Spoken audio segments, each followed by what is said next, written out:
Hello, hello, hello, hello. Hello, miệng hỏi xìu xìu chú lăng ông yêu vô. Ôi mò mò đà lao bên lăng.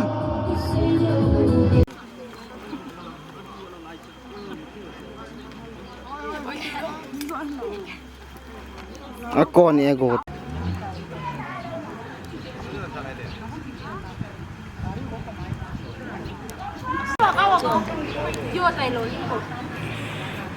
Đêm cao không?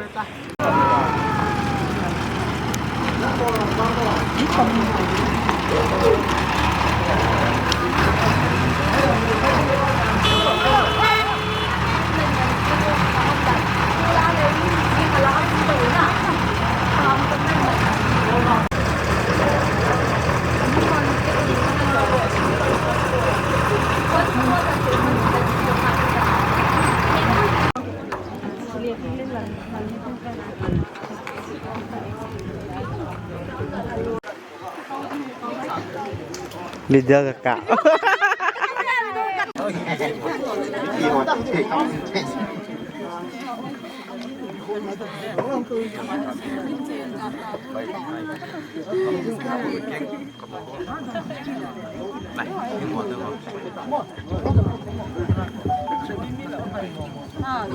Gì nè? Hai không tô lăng ạ.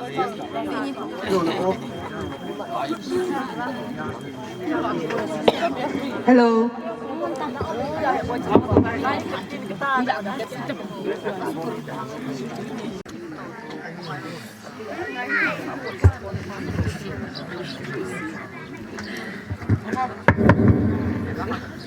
Gulhang zazai singsit inamusung wadinga lasamin tangzo onge ti thu kizan za umta gulhang zazai yong langa hongle ki paminti aloi hozong na bon cha min langa hong pe go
dòng tiếng hùng lâu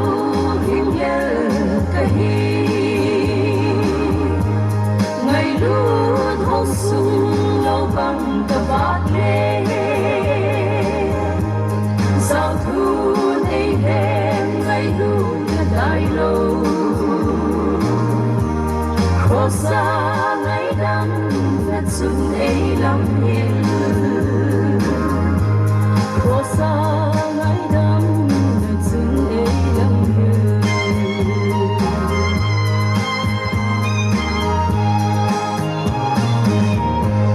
sao đồ nó cũng phải đi một bì tông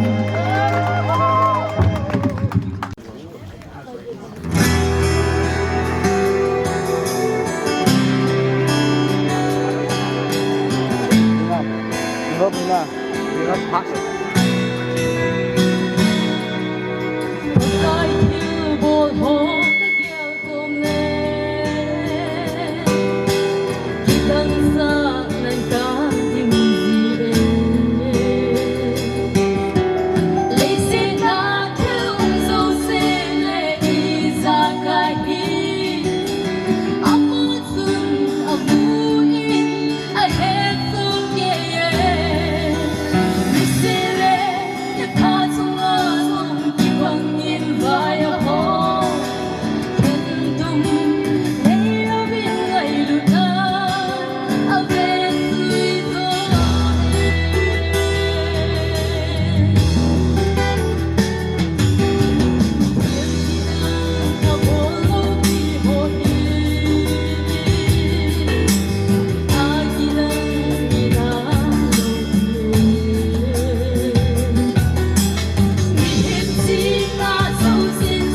Thadou lo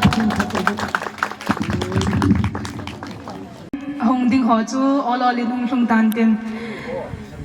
Opening ceremony of the KMC Area Meet 2021 program. It's a program he came on in Simthang Gate. Amunju Lhangnomphai Playground, date 2nd October 2021 Saturday. Apat hi pung som akitiin, som abaltan. Chief guest Ipan Pidiu, Mr. Simon, Youth President, TBA, YF, Lucy Tenama Vehin din Level Kipaminte. VP Ho Konadengte. Abanin, guest of honor, Miss Ava, postgraduate teacher. Among Lucy Tenaidin Piuho.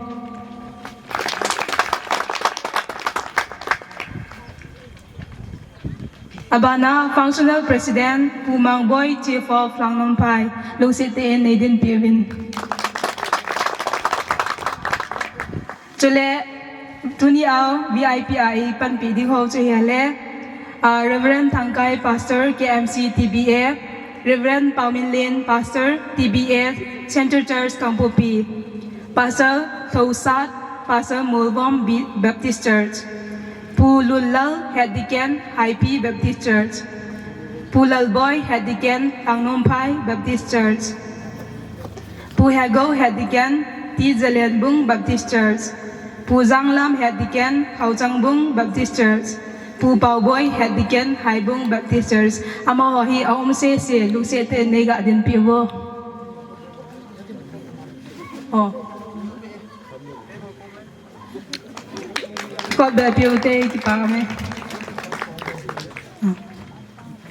Chale eho la tuni hingzao piu agolang hauneo baite KBC music director Amazon Luceten nindin pilawzun kipaminte. Kipae toto. Tuni minister Ipan Pidiu Pastor Paugolian advisor KMC area hintin Amazon Luceten hindin pilawzun kipaminte. Conduct to K. Kahitan, Recording Secretary Miss CC, Assistant Secretary KMC Area Hintin, Patian Wa Choila, Inasa Pidiu, Miss Tenule, Miss Pizong Amani Hintin, Amani Zong, in the Musa Zong Lelung Sete Mani Zong. You caught Huntihin Volvo.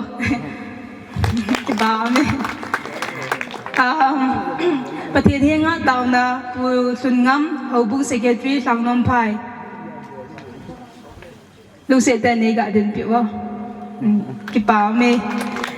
Liam na to say he, Mr. Gigin, Area Secretary. Izote lama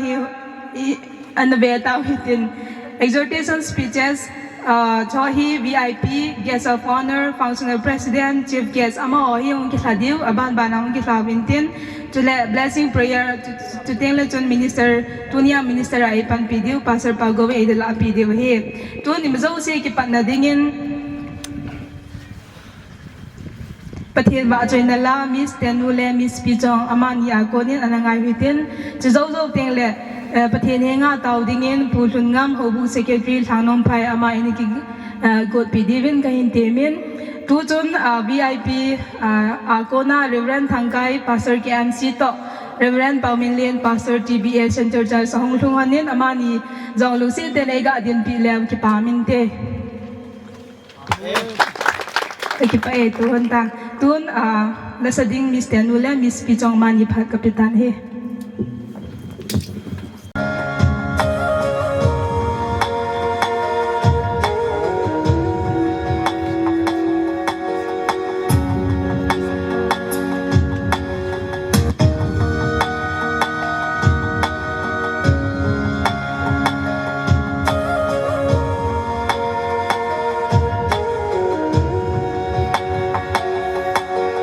Sit lays a line, I'm below young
phát hô dấu sĩ phát thiên na than độ na cái màn tàu này nịnh tàu một tí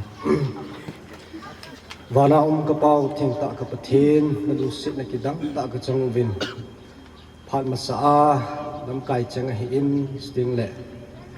thì chỉ lại muốn khusung như chẳng hay in ya chôm mình ta bằng pram hậu bùn độ na dingin cả lung chimu lệ cả tạ sa hô thì ta bằng chunang mai nei man cha ki wa dunia ka pram ho lo thing thei dinga ta sa dam se lan hin pui thu ta je vin ki pa thu se na mi lo pi sang ta kan thang ban hi e pa dunia hi chlai muna hung dinga ki bu ho zo se yong nang man dam se lan hin thu na hi ta bang apa kai pram ho ka pat thi ji vin jong na mi lo pi sang ta kan thang ban hi tua jong pa kai hung thung lo lai ho jong tam pi dinga hi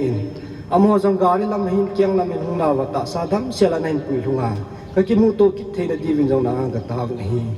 dunia không cái man cha na di wa hin he pa na cha ho hin chu ting le không cái khom ho zo si hi pa kai nang ma tha ga ni pi wa ka thil bol ka to ho zo si hi nang ma lo pi na zo na ka chan thei na di vin na pan hu na ngai chan ha chung nung ka pa kai Jesus Christ na ka hu ta hi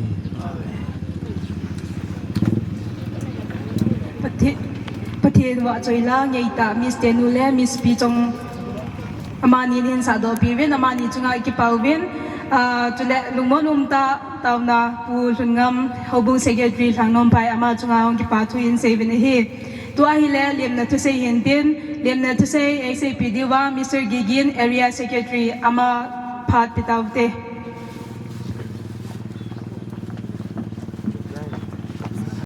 มาสเปนินตะบังที่เขาพาพัดไปปีว่า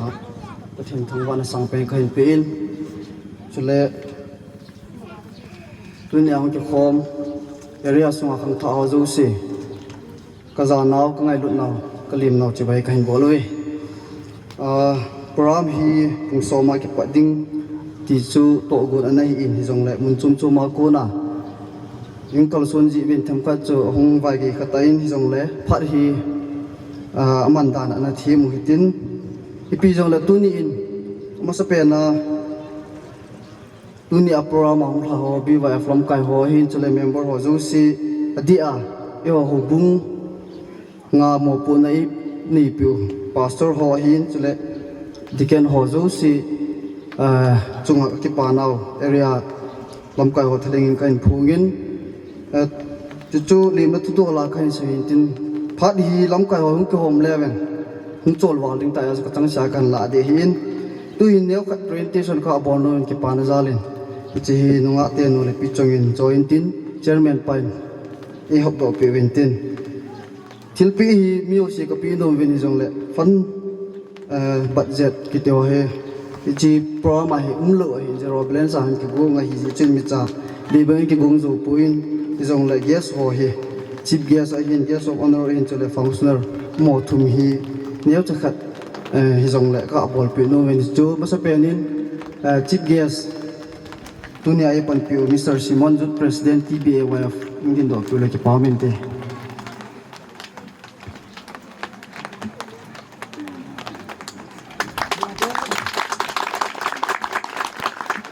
abanin guest of honor ai pan pi Miss Ava postgraduate teacher here mai yo area sunga dinga ro net pem ta nga ai abanin council president pan piu koni pa pumang boy ho sapu isu kai ho in tuin kho a ka bor thi to zo si hi tingai lu na thim tu na chule area sunga kham tu masang na ai iman thing de wa phalom lama ila agin tim na kai ni win chule khat ne khat sa nom ka ani be nomin tunia games and sports lang ho zo si hi zu club Lhangnomphai zu club ki pedo a hi hi chi moi time management han lang fixture lang ipi zo la mo in boi pi do hi chi amo in decision allow to final decision ai la jing di o hin chai bi wa fo chule adia lam kai ho hin chlangai mo ki polo hi ji chun zu ko lo na phan ti ti an bol ho he 100% na corporate na pi di ti chu tai na na tim na kai ni tin bu zuen lang ni sa sa yong la thunum ta pan pang chi ding ใจนักเป็นทีมนักการเมืองที่มาปะสงครามเตะกี่ปี เรียนนักศึกษาเล่ทิลปีหินปีดอบิวโกจังกิกินเอเรียเซคเรตรีเล่เจอร์แมนปัจจุบันกี่ปัจจุบันเซเว่นกี่ปัจปีน่าเว้นขัดเว้นขวัญอันเดแบงกินวิเตตัวหินเล่ exhortation speeches ฮิดิ้งหินมาหัวมาสเปน่าไอ้นักกีฬาปีดีเว้น VIP หัวหินตินabana guest of honor abana functional president aban tingle achai nikaya chief guest ama hi aban banin lungse ten aki gozo se ading doding in kain kowe ama sa penten athenin tuni ifalok kita imo sa wa point of honor ay pampeo functional president ay pampeo tingle area chairman secretary nato kompi ho area pastor pa to kompi area sunga pastor ho hatiken ho tingle ang thaadu sin abon chan ibuka yu jesu krista minin abon chau chunga ke pathu kan thun to hanin ka jana salam kan pe hi ei chi bol hi convention dang hello le session dang to bettingin e ho he ti ho he ko kom na te tabang area mit ti ho he yutte nan chi pi win dang ho hin ti bol hi lion tu chung koi kon assembly achun TVN dong area sim yu ai tai yu ho kyong se ki loi kom de kisim do zo hi lai jin hang tha ho lam kai ho pa cha khe jengin tunin VIP a hung ho pa so ho I ma cha hi jong la gan VIP a ni ko le kan thon kom pi VIP a kan thon kom pi ho zo se tha ka na hang tha teng ki loi kom na kan to ma chal na kilung het tu na ding I ding kom na ding I thai kom na di ba thì ta chúng quay hâm thì dòng area mà thế tụi đi ngoài thì bằng ball hậu chúng ta hiện tên dòng căn phòng kiểu dấu sẽ thay thay ngã và chắc là sáng cả căn pin thì tên là area chúng ta hiện bằng cái ball hiện thì lại không na đi ngã area đi ngã căn tụ na cốt kêu thì đâu vậy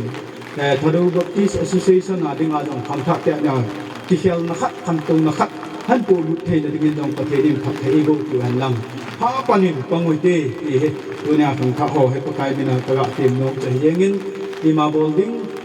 te ding dong tinei jong pon ong la ngai lu ka ja la dunia he VIP hum piu ti le ong hon hen kong keu honen aso pam ne to ke ni yong hen dang ka sang song song te di ka ti lan le ha ka nei je hon lo den jaro khat kala do honen sang khat be pi te ka ti honen ma jo hung do in tin ken dong area chairman lang se hiti chun khan choi hon kham kham ga pin han nge ki chu tom ta ga ho lim nen tin ang tha te ha panin pangutin ta sakem se a hilowin phagawa pathina do ha wa ba do wa KMC area dong pagaya do na wa do kham tha kai theni pathini phathei du tu hen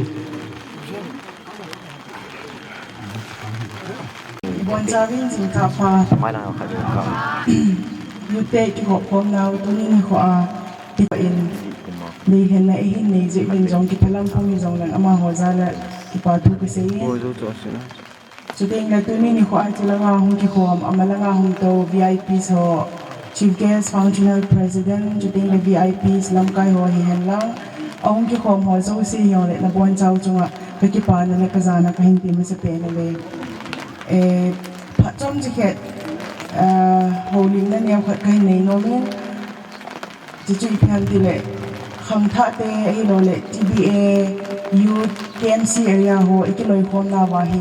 lo hin na le pachan na iti del diu ham hi lo le itabang hin ko mang le hen ilo hin ti diu ham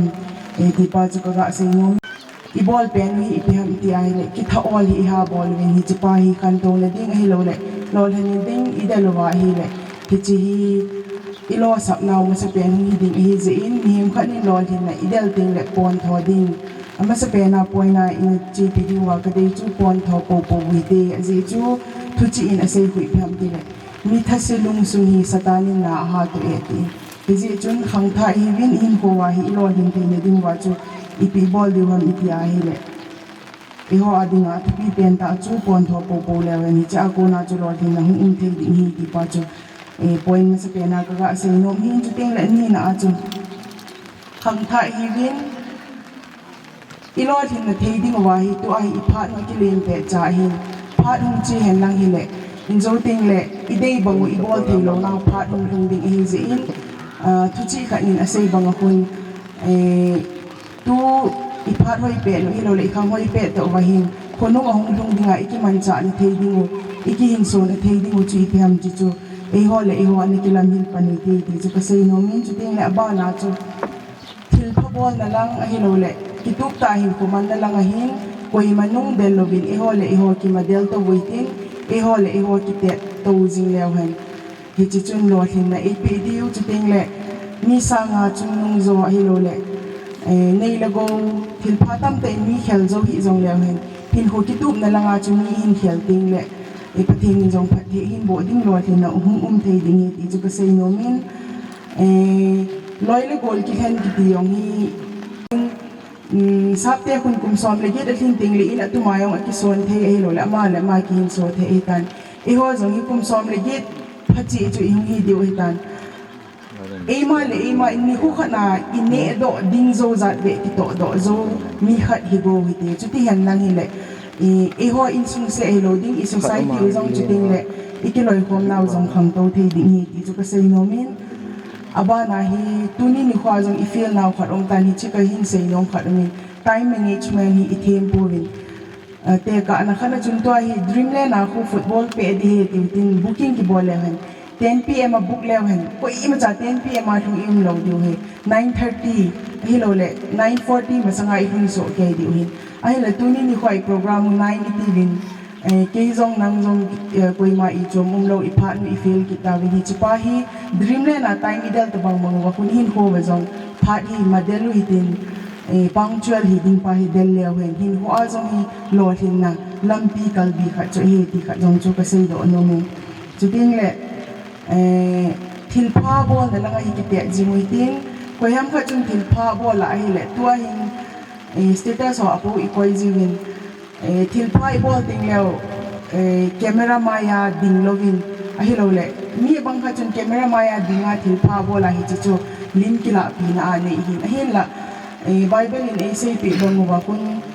ikhut khat lang in thil pha bol chu khat lang het sa lovin gu chunga jong alam chom be a pati min thil pha hi ahin thun sa jing ding hi ti chu inigel do ding kaga ding achai na pe na khat ka sei nom chi bi ham ti le tu a phone smartphone ho na so sang SMS ho ni khat na som khat na iniki thun le som na cheng aniki thot to the lai chun message khat kana sim da ini chi message chu ka data khat ano min ipi ham iti ai le good roads never make a good life never make a perfect person so don't ask like why me say try me kiti khat ano min kichi chun iki hil na thading wa ipi mam ti le ilam pi o hi lo le ithil bol na zo se wa anum lang idelo wa ai le hi chi chun lo thin a e pui di o hi pon a ha salai lai chu ipate wa hi chi chu igal kai zo wa ai le hi chi chu i hodinga lo thin na kalbi khat hi ti pa chu ka ga se no min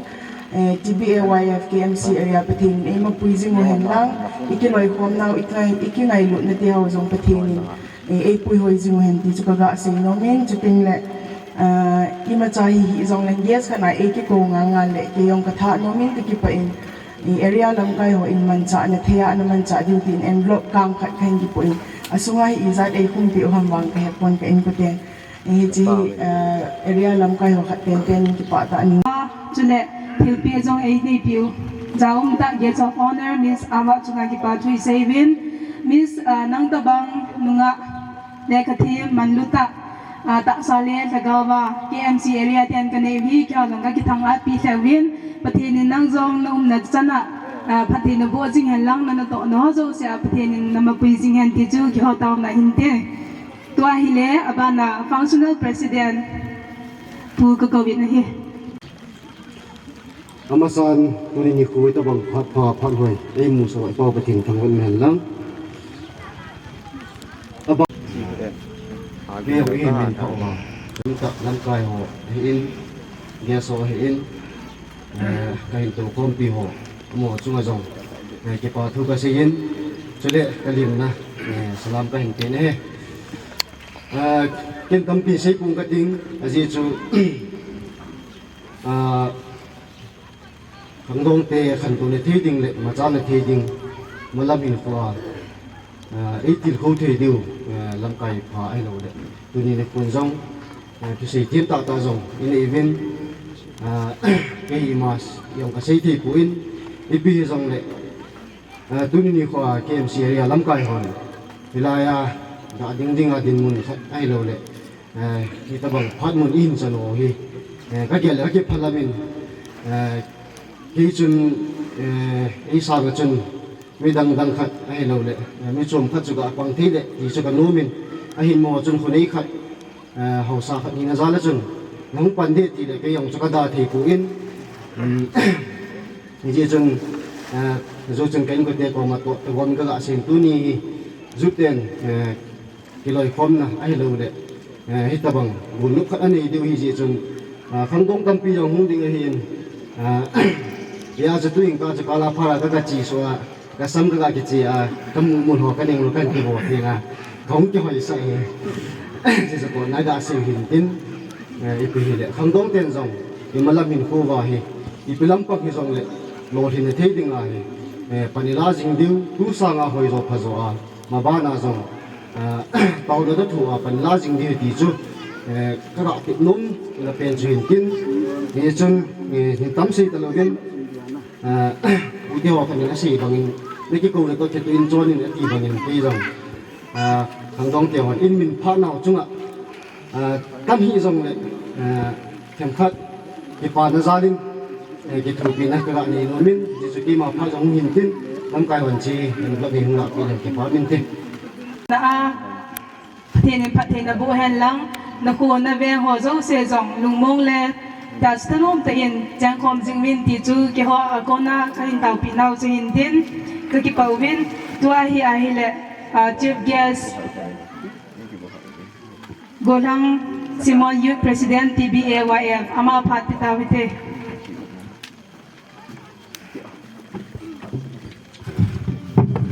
masuk penin phản hồi review thiên chú các với làm cái họ chừng hi viên nó hỏi phèo thế sẽ riêng về tu ni Lhangnomphai ko sunga panla na hausapu he hin aman pan anala ta zong le atum ta aga se ding area lam kai ho hin ama ho zala tuni hi ti theyu he ti pa he ka ga se do mong hin tin hi tuni se ai pon na pha to na gun chu ta pan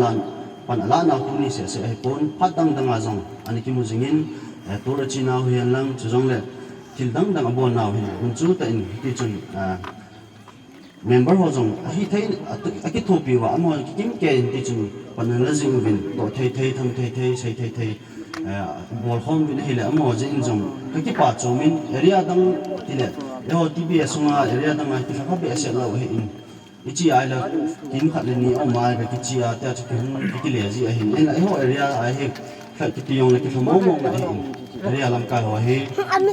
apan la na chairman ko apan ano ang se apan la na ka ga ge le he la ti pa mo ngi pa chan mo vin ke president ko hi ma sanga jong amo he lam kai tam ta an pu na lai vin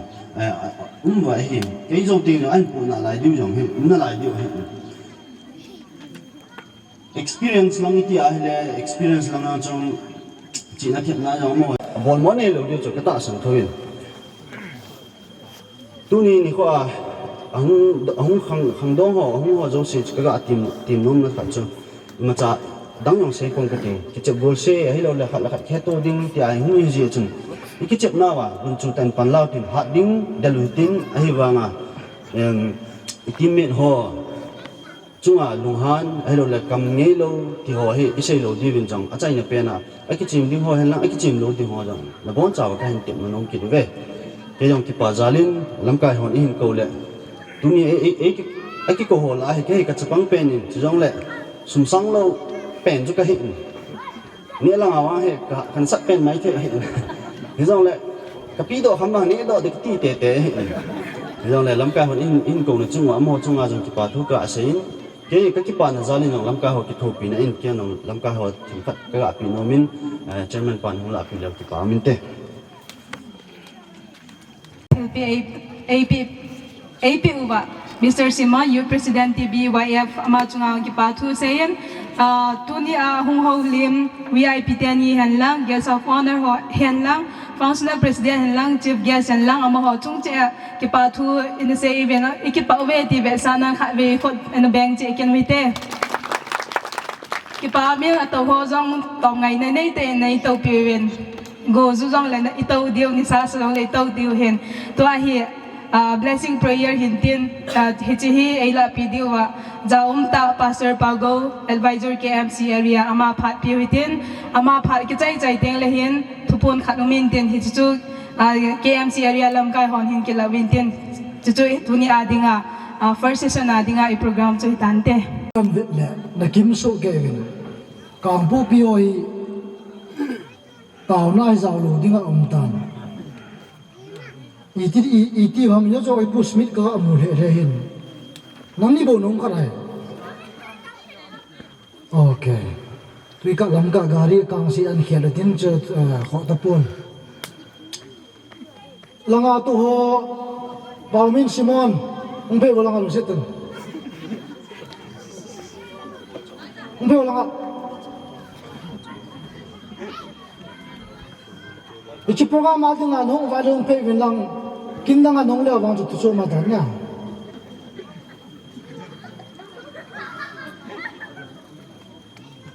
bon cha long pe wo iga to hom chi a ki pa jong le ki pa hom le no ma a tiang la go i tho jong le tho hom le no ma na ni sai tho jong le tho hom le no ma hi ya chui ga to che chaw sau chu den khat nom thei pon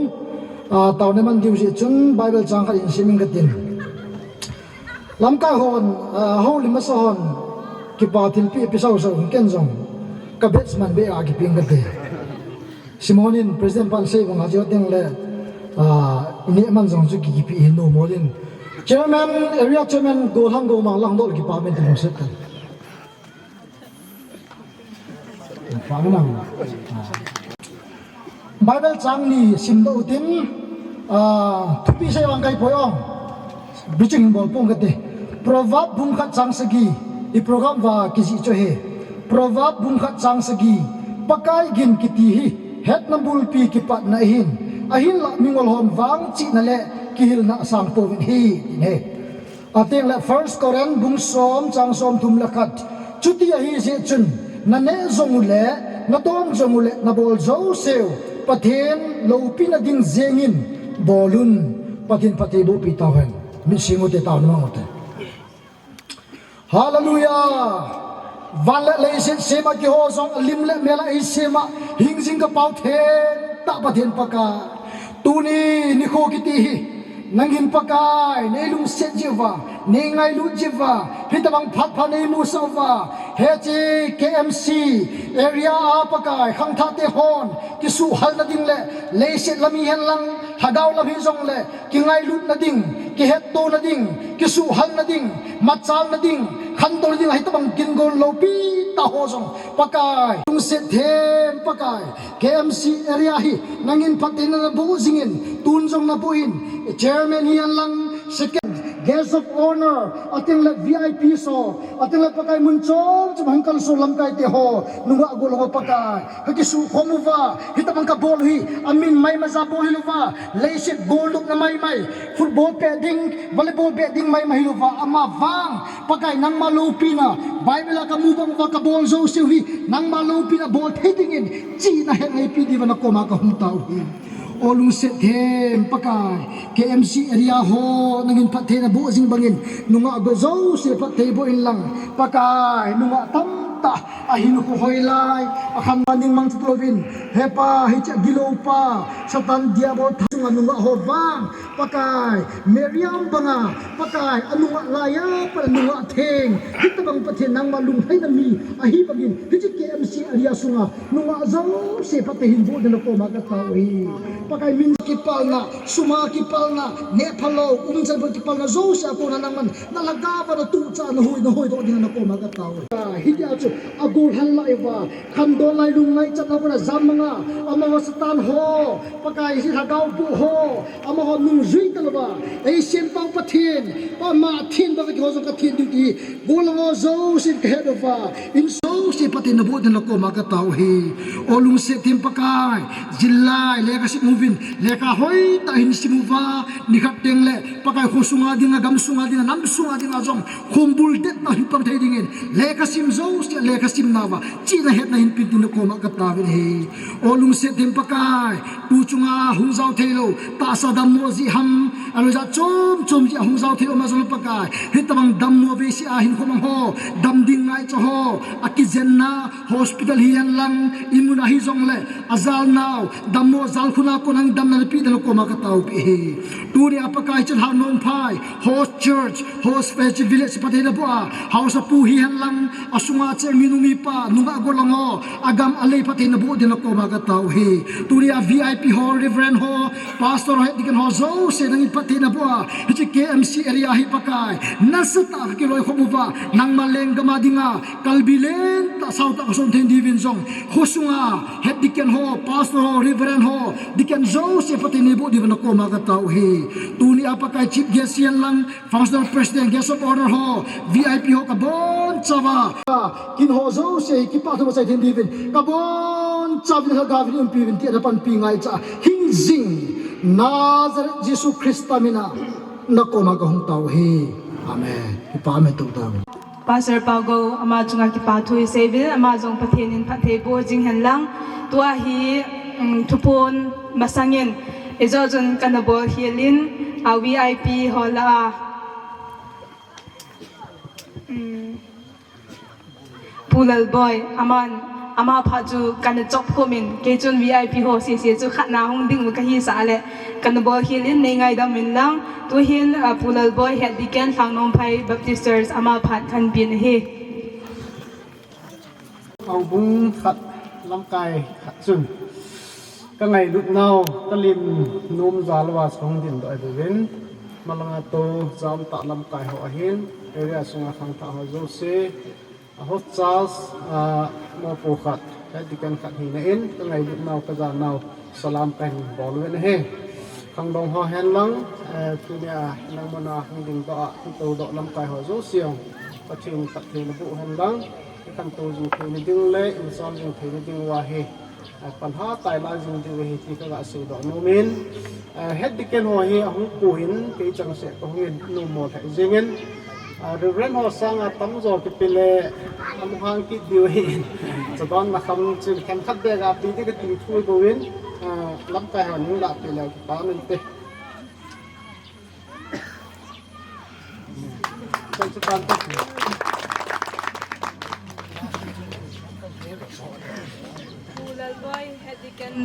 ama chunga ki pathui sevin tu hin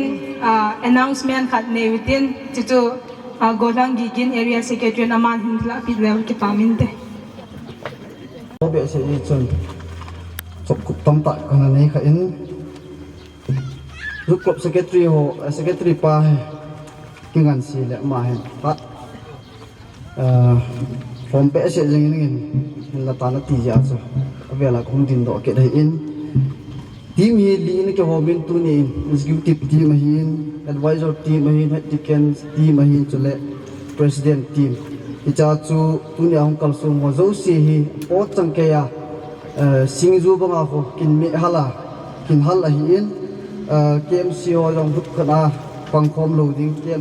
KPI ho jong hai pyo ta so ma BYF mina pan la pa so hitalo wa tu ni a hi iki hal now hi iki het tu thi ding le iki het tu na ba no wa tingai lu na om thi ding a chu tu ni a hi group ho hi ki ho ba hi hi ja chu hilaya min li sa zaw lo tam ta hu ngai lam bai thi tam kai ho in jang na cha pet na tu jing ka chan ya chu update in ki bol jing a hin a zaw lo kha a jong le ki chik na hi thase lo hi la kon tho ta ipan diwin nunga hon hi win go lo hi win lam kai ho zo si thaleng masa pen team na kai ni win chule timing hen lang episode le games and sports lang pang he bon che ke zo club hon phan ti dia zum hon in ma pui du hin azo ka sei ma bangin 100% na support na pilo wala mo chang se wa the lo di ji chon che pa he na sumil putin chuna ba na biwa from kai ho langa he phacha available hi du di sa hi azu ทีมหอฮีขัดเวลหุ่นเขียวจิงดิ้งลูกกลับหัวต้นกิจมาตัวจิงดิ้งหุ่นดิ้งหินจนบ้านะนึกไม่ฟุตบอลหุ่นเดียหินที่บีวายคู่กับบีวายลำไปหัวจงสีจุดทีมขัดอาณาปันเดียวจนเลยบีวายเมมเบอร์ขัดจุดเห็นจุดทีมขัดหินจะเมมเบอร์หัวจงสีจุดตอนนั้นจงสีนักเขียวกันจุดจรานักเขียววันนักจุดสุดเขียวดูเหตุจุดนึกไม่หัววอลเลย์บอลนบ้านอาจจะฟุตบอลละก็จุดดูดีสานอาจจะเม็ดสักกันไปผิวหินจนเลยหลังเอาเหตุการณ์ไปหลังเอาคนวอลเลย์บอลโคตรกิซิมินที่ exhibition แม่ส่งกิจใจเลยหลังไอ้ men's football cheating ลาคนwomen's volleyball cheating ที่คมรอเลยพาดให้อินหลับโลดูเห็นพาดให้ชิมโลดีจ้ะจ้ะอันนี้นะที่คมดูเห็นเดียวจ้ะอันน่ะสมิลปูตินจนบ้านนี่ถ้าจงเลยลำไก่หัวเลยโฮสหัวบุ้งหัวเองไงลุกนซาลาอันคงยังกูกินตุยจงเลยตุยตายเนี่ยคมดูเห็นสุดท้ายเลยnight program jong he ki bu ga hi in chi len home plus musical night ai man du hin ke chi program ai a ki chai to ka thlu tai pan so ke du win e ho area sunga khang tha zo si evelin tem na ka hi nei win to a hi chi program yung ki chai le exhibition me si yung ki pan de hi i cha ki chim ding chu hi le dunia langa e to pi ho vip ho zo si to local board of the ken ho yung ki bom du cho le BYF khu ko BYF lam kai ho le yo area executive ho team ka nam tong khom de exhibition me chi sang ni a kong ki te du hin chi ni tha teng le sani ana na man du hi ti chu wela ka in phun do ke rin tin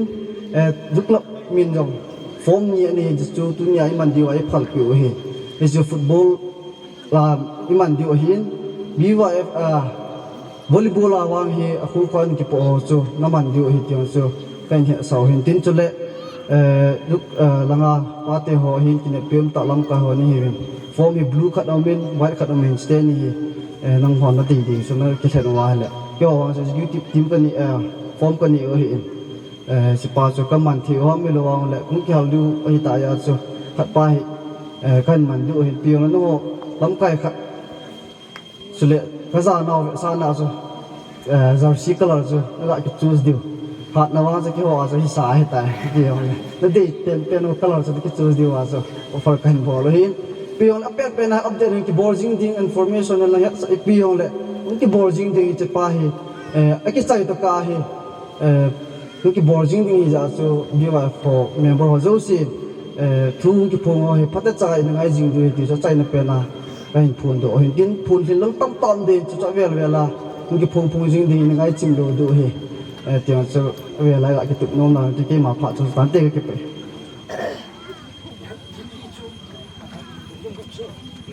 team lise lại ông cầm cầm cái sim thả để hiện hiện tiền hello rồi WhatsApp group mà hi bon mà cái sao luôn cho ipi le hết cái team ho si cái kan phun đi lăng ngay na đã chỉ phê của phần ông dừng ở chỗ nào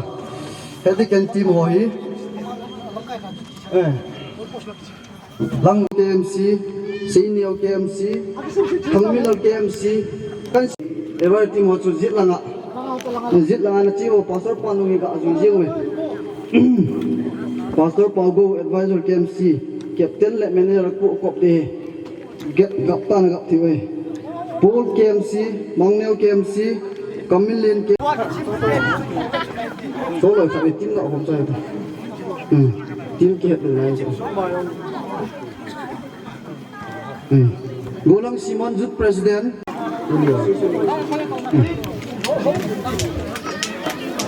ta ông cái phua mình đi giàu lô dấu xe chú langa area accountant pato tin ga su to tin ga ha belte chule bi women's volleyball interview accountant pato mang ball ball chute ayo niki ang to to cái chém đi tiền ni exhibition mel sa cái chém đi tiền ni dòng langa form ki law lang cái boy je mute BYF lam kai ole executive boss se cholang angu exhibition match ko ko ha BYF lam kai ole executive boss team khat VIP ho se le board of the team khat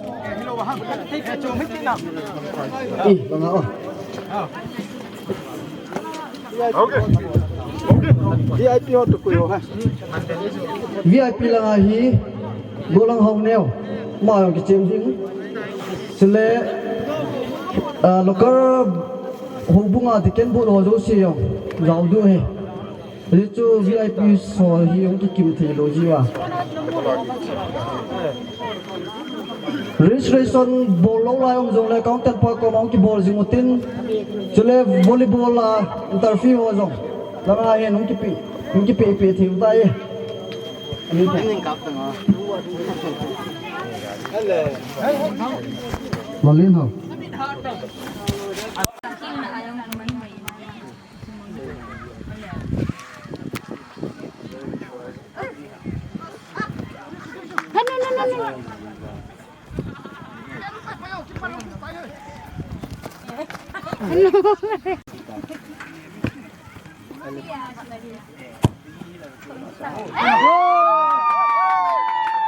không mà thấy bà lá trời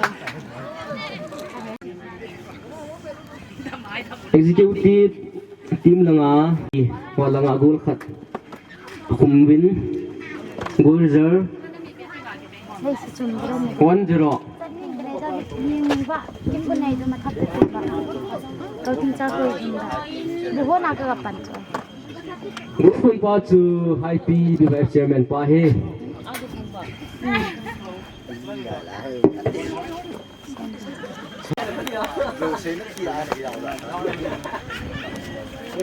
kasi buwan yung kitong sa akin ha alin papalang mo wala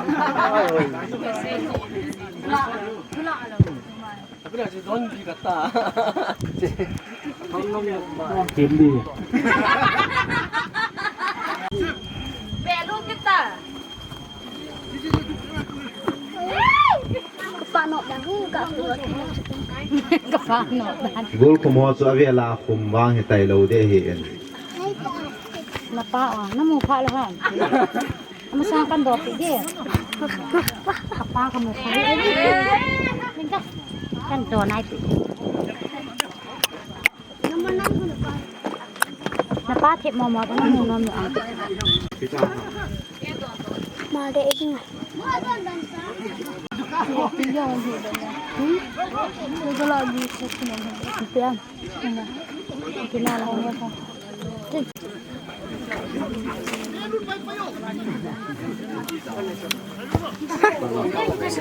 Kita lakukan. Kenal.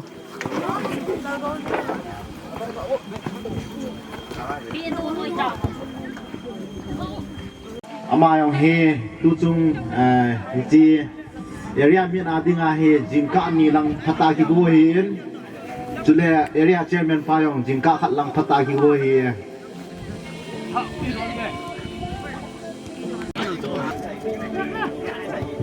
abana ka chen ding at royal team chule president team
na pui thang win tin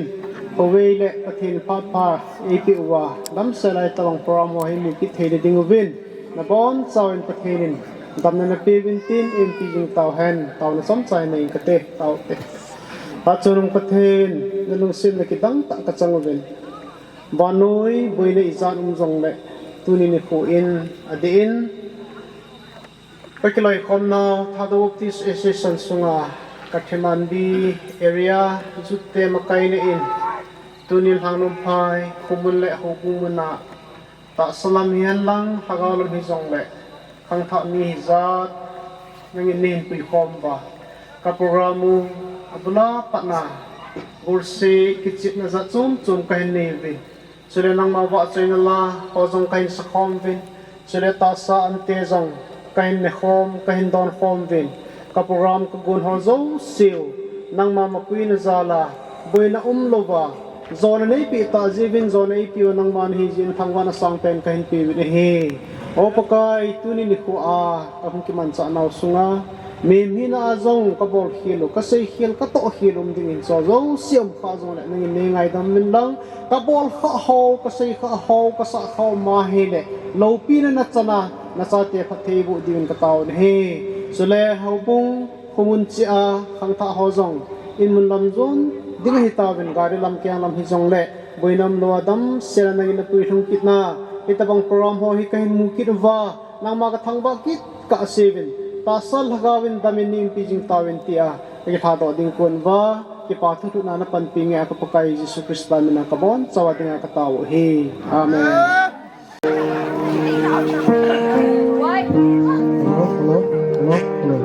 Chairman Pan and Puna Banga. Happy Diwali. Hello.